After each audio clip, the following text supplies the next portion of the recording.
सफला एकादशी। इस एकादशी के संपूर्ण महात्म्य का हम श्रवण करेंगे। युधिष्ठिर ने पूछा, स्वामिन, पौष मास के कृष्ण पक्ष में जो एकादशी होती है उसका क्या नाम है, उसकी क्या विधि है तथा उसमें किस देवता की पूजा की जाती है, यह बताइए।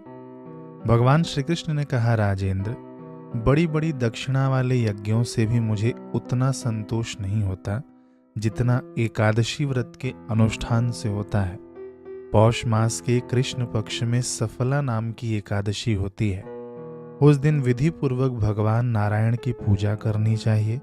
जैसे नागों में शेषनाग, पक्षियों में गरुड़ तथा देवताओं में श्री विष्णु श्रेष्ठ हैं, उसी प्रकार संपूर्ण व्रतों में एकादशी तिथि श्रेष्ठ है। राजन, सफला एकादशी को नाम मंत्रों का उच्चारण करके नारियल के फल, सुपारी, बिजौरा तथा जमीरा नींबू, अनार, सुंदर आंवला, लौंग, बेर तथा विशेषतः आम के फलों और धूप दीप से श्री हरि का पूजन करें। सफला एकादशी को विशेष रूप से दीपदान करने का विधान है। रात को वैष्णव पुरुषों के साथ जागरण करना चाहिए। जागरण करने वाले को जिस फल की प्राप्ति होती है वह हजारों वर्ष तपस्या करने से भी नहीं मिलता। नृपश्रेष्ठ, अब सफला एकादशी की शुभ कारणी कथा सुनो।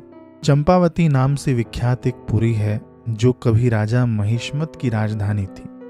राजर्षि महिष्मत के 5 पुत्र थे। उनमें जो ज्येष्ठ था वह सदा पाप कर्म में ही लगा रहता था, पर स्त्रीगामी और वैश्यासक्त था। उसने पिता के धन को पाप कर्म में ही खर्च किया। वह सदा दुराचार परायण तथा वैष्णवों और देवताओं की निंदा किया करता था। अपने पुत्र को ऐसा पापाचारी देखकर राजा महिष्मत ने राजकुमारों में उसका नाम लुम्भक रख दिया। फिर पिता और भाइयों ने मिलकर उसे राज्य से बाहर निकाल दिया। लुम्भक गहन वन में चला गया। वहीं रहकर उसने प्रायः समूचे नगर का धन लूट लिया। एक दिन जब वह रात में चोरी करने के लिए नगर में आया तो सिपाहियों ने उसे पकड़ लिया, किंतु जब उसने अपने को राजा महिष्मत का पुत्र बतलाया तो सिपाहियों ने उसे छोड़ दिया। फिर वह वन में लौट आया और मांस तथा वृक्षों के फल खाकर जीवन निर्वाह करने लगा। उस दुष्ट का विश्राम स्थान पीपल वृक्ष के निकट था। वह पीपल का वृक्ष बहुत वर्षों पुराना था।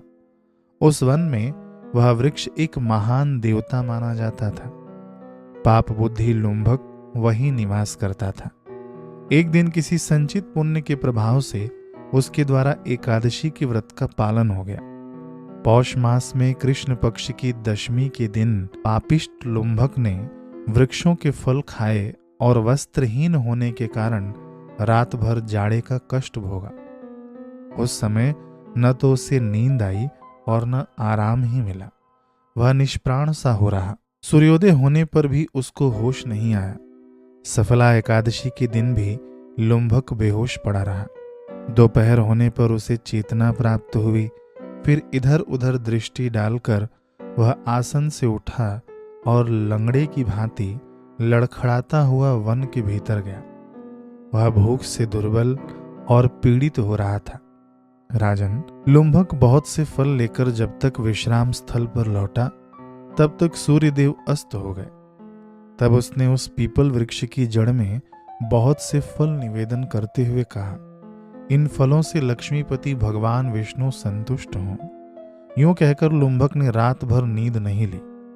इस प्रकार अनायास ही उसने इस व्रत का पालन कर लिया। उस समय सहसा आकाशवाणी हुई, राजकुमार, तुम सफला एकादशी के प्रसाद से राज्य और पुत्र प्राप्त करोगे। बहुत अच्छा कहकर उसने वह वरदान स्वीकार किया। उसके बाद उसका रूप दिव्य हो गया। तब से उसकी उत्तम बुद्धि भगवान विष्णु के भजन में ही लग गई। दिव्य आभूषणों से सुशोभित होकर उसने निष्कंटक राज्य प्राप्त किया और 15 वर्षों तक वह उसका संचालन करता रहा। उसको मनुज्ञ नामक पुत्र उत्पन्न हुआ। जब वह बड़ा हुआ तब लुम्भक ने तुरंत ही राज्य की ममता छोड़कर उसे पुत्र को सौंप दिया और वह स्वयं भगवान श्री कृष्ण के समीप चला गया। जहां जाकर मनुष्य कभी शोक में नहीं पड़ता। राजन, इस प्रकार जो सफला एकादशी का उत्तम व्रत करता है वह इस लोक में सुख भोग कर मरने के पश्चात मोक्ष को प्राप्त होता है। संसार में वे मनुष्य धन्य हैं जो सफला एकादशी के व्रत में लगे रहते हैं, उन्हीं का जन्म सफल है। महाराज, इसकी महिमा को पढ़ने, सुनने तथा उसके अनुसार आचरण करने से मनुष्य राजसूय यज्ञ का फल पाता है।